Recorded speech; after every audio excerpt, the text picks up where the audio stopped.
also insist that an impeachment procedure should be included in the reformed constitution to hold delinquent politicians to account. The two parties were originally committed to this. I tabled a revised impeachment bill in Parliament in April 2021, over 3 years ago. But this government has chosen to ignore it for 1,237 days. Accountability is not a priority for them, as it is for the PNP. The JLP has flip-flopped, and impeachment has been excluded from the report of that Constitutional Reform Committee. We support full decolonization now, not a piecemeal approach. No more foreign king as our head of state, and no more inaccessible final court on the other side of the world that decides our laws in the name of a foreign king. We want a final court that is accessible to our people so that they can get justice. And the Caribbean Court of Justice, the CACJ, is doing this for the people of Barbados, Guyana, Belize, Dominica, and St. Lucia, and those countries are doing well. Time come for the Jamaican people to have the fundamental right of access to high-quality justice at the highest level. Comrades, fellow Jamaicans, those are some of the reasons why the PNP did not sign that report. But our party is very committed to constitutional reform. And when we form government, we will restart that process, but in an inclusive way. We will invite the people of Jamaica to participate in a meaningful conversation about how we can enrich our democracy by making our leaders more accountable to the people. How we can make the processes of government more transparent to the people, and how we can empower the people through a more participatory model of local government. We are committed to completing the local government reforms which we embarked on when we were last in government, but have stalled under this government. We will implement the commitments made in our local government election manifesto to empower our municipalities to deliver high-quality government and services to the people in the municipal corporations. Jamaicans are tired of the impunity of those who hold political power.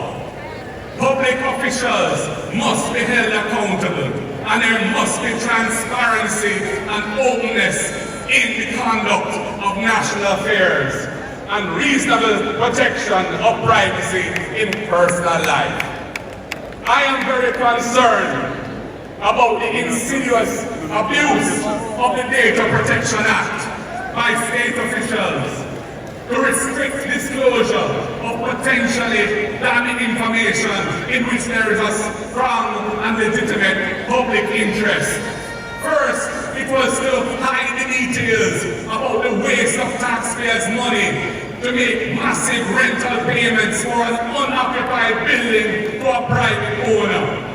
Then it was to hide information about the salaries being paid to the former DPP, whose extension in office was ruled unconstitutional by the Supreme Court, and to the person who was appointed to act as DPP pending a permanent appointment.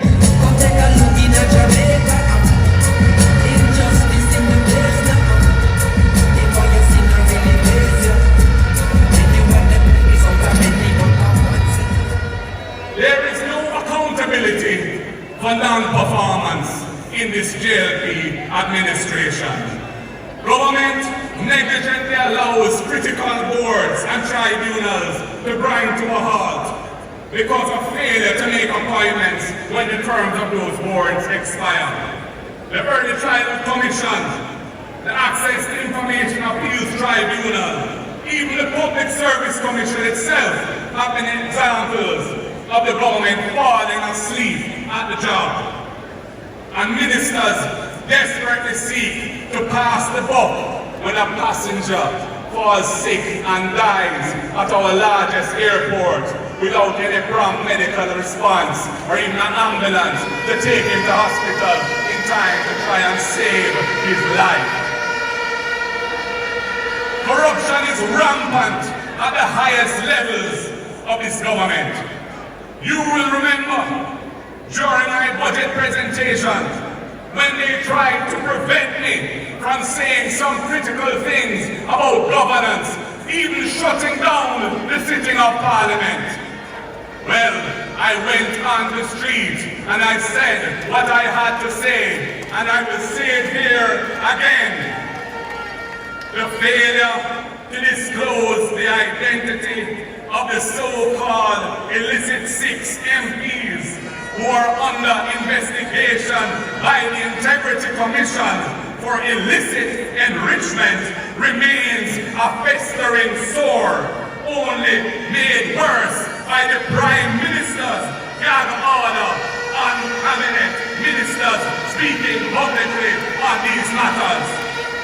But wait, comrades, I have to rewrite that part because it is no longer 6.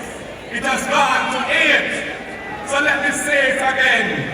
The failure to disclose the identity of the so-called illicit 8 MPs who are under investigation by the Integrity Commission remains a festering sore, only made worse by the Prime Minister's gag order on his cabinet ministers and MPs speaking publicly on these matters.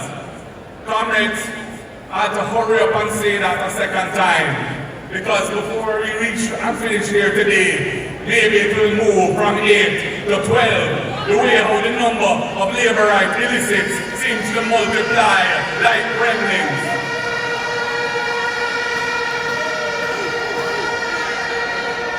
And comrades, now we have a second Integrity Commission report on the Prime Minister, sent to Parliament, but not yet tabled for the public to see, with little bits of it being selectively leaked to JLP allied media houses. We will put a stop to such shenanigans.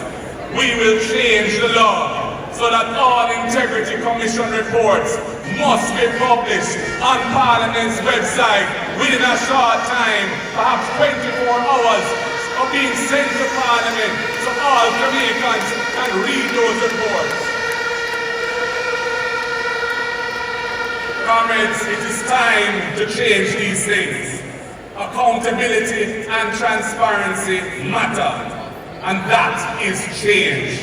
When the PNP forms government, our job is to create an environment in which Jamaicans can thrive and achieve their versions of the Jamaican dream. Every Jamaican must feel well cared for and enabled by their government.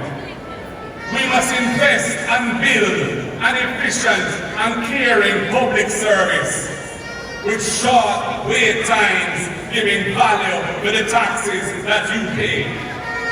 We want a Jamaica where our people don't pray to migrate to foreign because yes so nice.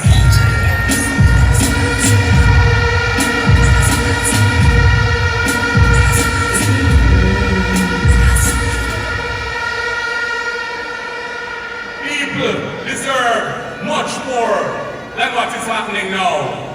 We want garbage moved from our gates. We want street lights that work. We want sewage in pipes underground and not running in the streets. We want clean piped water in all our homes. And we want roads that don't mash up our vehicles' front end if there is enough to have a vehicle. And we want public health facilities that treat people with dignity and provide good and affordable health care. And we need schools that give every child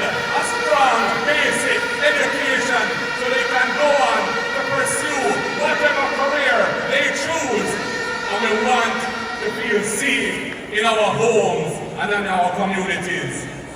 While there is no magic wand to do everything at once, the PNP in government will prioritize the things that the people are crying out for every day.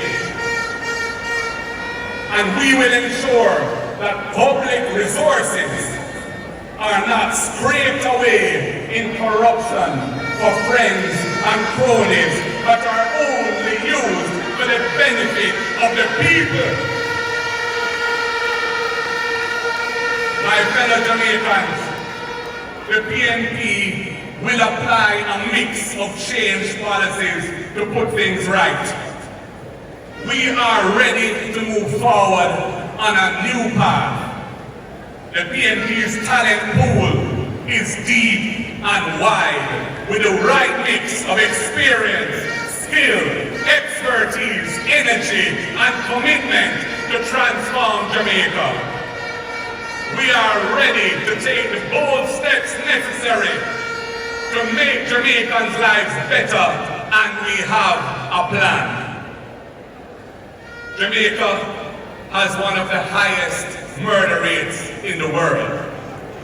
And our first priority must be strengthening and enabling communities to feel safe and secure. The PNP's vision for citizen security is built on a foundation of community partnership and empowerment. We are committed to the optimal blend of effective law enforcement with community-driven solutions to create a safer Jamaica. Our strategy targets the root causes of crime and delivers results that reduce crime and violence sustainably. A balanced approach to crime and crime reduction is at the core of our strategy. Our approach recognizes that public safety is best achieved when enforcement and prevention are working in harmony. Under this government, that has not been happening. But we have a plan. They shut down Unite for Change, and they defunded the Peace Management Initiative, and crime and violence went through the roof. We will not neglect the need for community engagement. We will not outsource it to the private sector. We will partner with the private sector, with the churches, with civil society, and roll out a national program of effective, holistic, and sustainable community engagement. And we will not ignore the reality that our prison system needs an overhaul so it rehabilitates inmates rather than producing more hardened criminals. Our portfolio teams for citizen security, education, social transformation, culture, and sports have been taking a joined-up approach, working together. We will invest heavily to increase the number of social workers in our communities, tasked with addressing core social programs and problems like school absenteeism, teenage parenting, and student hunger. We will ensure that the needs of our most vulnerable citizens, children, elderly, and infirm Jamaicans are responded to by the state. And therapeutic counseling will be integrated into our intervention programs to combat the culture of violence and the trauma that it causes. We will provide at-risk youth with viable alternatives to criminal activity, investing in their remedial education, job training, and youth development programs. The next PNP government will revisit and revamp the Social Development Commission. It was originated by the Right Excellent Norman Manley, and once again it will become a catalyst for sustainable community development.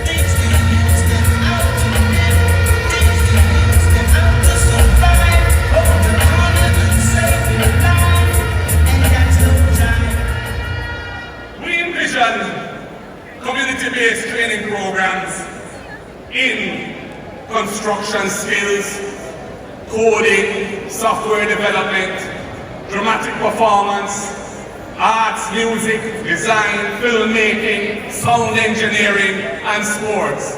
This will engage more young people in productive tasks and give lawful alternative pathways for the youth to make a good living. This integrated approach will lay the foundation for sustainable peace and progress in our communities. We will also pass legislation to allow targeted detentions under court supervision for known producers of violence on whom there is credible intelligence. This will enable cases to be built and lead to successful prosecutions, so there is accountability and no more impunity in this land. Our proactive, interventionist social policy will also help to support our economic policy, and it is to that economic policy that I now turn. My fellow Jamaicans, we are at a crossroads in our nation's economic history. The country faces two distinct economic choices. Jamaica, under the current government, will continue down a path where only a few benefit, and most Jamaicans face hard times, frustration, and hopelessness. When poor people fed up, to your system shall be used to go to repeat the laws. When people fed up, to your system shall be We remain committed to macroeconomic stability and prudent fiscal management. That's very important, comrades. Never forget that it was the last PNP administration that did the heavy lifting to enable Jamaica to reduce its debt to GDP ratio by half in just 10 years. It's the PNP who achieved that and started that ball rolling in the right direction. But while that is necessary, it is clearly not sufficient.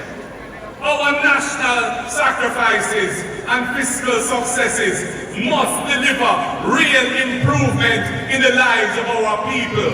Everybody must benefit, and no one should be left behind. That is the PNP philosophy. We will build out our vision of Jamaica becoming a global maritime and aviation logistics hub. It started under us, but it has stalled. Jamaica must capitalize on our unique geographical position, right at the flowing lines that pass through the Panama Canal and at the heart of international trade routes. We will build out clusters of logistics-related activities to increase quality, well-paying jobs and expand the economy, driving further investment in logistics-related industries. Our aim is to transform Jamaica into a premier trade and logistics hub and the gateway to the Americas and a cornerstone of growth in regional and hemispheric trade. We need a more balanced and resilient economy in an era of growing food insecurity. So, look out for the transformation of agriculture and the blue economy, our maritime economy, to drive rural development. We have to invest in farm roads, in cold storage facilities, in irrigation systems. We have to deepen the use of technology, marketing support, and expanded access to affordable loans for our farmers. Falling over fast. Investment over craft. Inheritance from the seeds of the alignment. We will forge collaborative relationships with the large private sector players in poultry, agro-processing, milk and livestock production to improve and increase their already significant contribution to the economy. We will partner with CASE and other research institutions to develop productivity-boosting projects and improve our planting stock, our animal genetics, our farming systems, animal husbandry, and agronomy. We will boost our own research facilities at Bodles, Orange River, and Montpelier. Experts in each sector will provide the blueprint required for our farmers to grow those sectors so as to ensure food security for our nation. Comrades, another critical industry in the pursuit of inclusive, sustainable economic growth is the cultural creative sector. The state must get behind this sector to assist it to reach its enormous economic potential for the people of Jamaica. Our portfolio teams will work together to establish a single authority for the efficient granting of permits for entertainment events. We will establish 24-hour entertainment zones in suitable locations and develop balanced and clear guidelines under the Noise Abatement Act for nighttime entertainment in communities. Comrades, energy is fundamental to the economic development of our country. Remember, this government's promises in 2016 about big power plants and big energy companies to lower light bills in Jamaica. Well, they are nowhere to be seen. This JLP government has failed to bring on board any new renewable capacity to the grid. And we are tired of those promises from the government year after year. We will get it done. We have done it before and we will do it again. The price of electricity is too high in Jamaica and the PNP will get it down. So me decide say, well, me not pay that bill. So me say, alright, me not pay that bill. So me decide say, well, me not pay that bill. We will invest in regularizing electricity supply in communities where troughs are the norm. And the state has to underwrite most of the cost of rewiring, inspection and certification and provide solar capacity pooled into community microgrids to reduce household electricity bills among newly regularized customers. Everyone must lawful.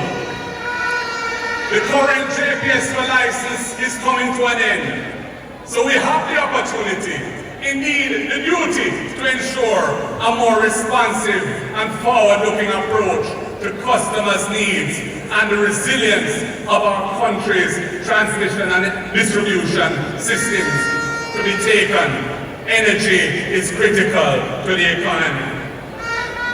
Change means enabling families to own land and afford proper housing.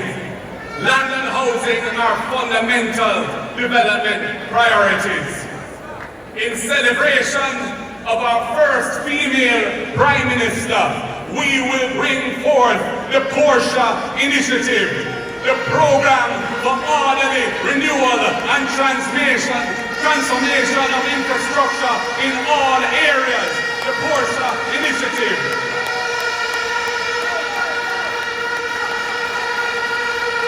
This program will drive policies that Sister Peace stood for, improving infrastructure in old housing schemes, tearing down zinc fences in communities and replacing them with proper concrete walls, completing the infrastructure and land titling for existing land tenure regularization schemes, they call it Operation Pride, and rolling out new ones to bring hope and decent living conditions in areas of social neglect.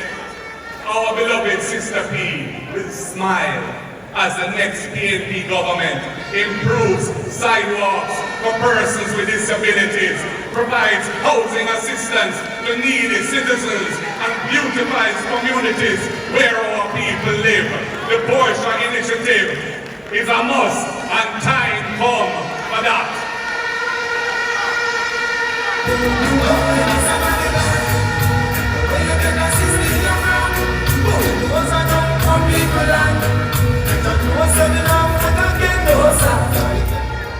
The next PNP government will also make lands available to the National Housing Trust for qualified contributors so they can build their own homes. From day one, we are going to restore the core mandate of the National Housing Trust, which was the baby of Michael Joshua Manley. We will stop the extraction of capital from the National Housing Trust. It was an emergency measure. It was supposed to only last for 4 years, and it has now continued for over 12 years. And we will return to providing affordable houses for people who need to buy or build a home. We plan a comprehensive review of all laws relating to housing to find ways to make housing more affordable for all Jamaicans. These initiatives are all about balancing the books and the people's lives, something that Sister P always spoke about and believed in. Comrades, Jamaica must emerge from an economy characterized by low growth, low wages, low technology, low productivity. And to do that, we must choose change. And this area, investment in human development must be the key. It must be the key. And when it comes to education, the People's National Party's conviction remains the same. Education, education, education is at the top of our priority list.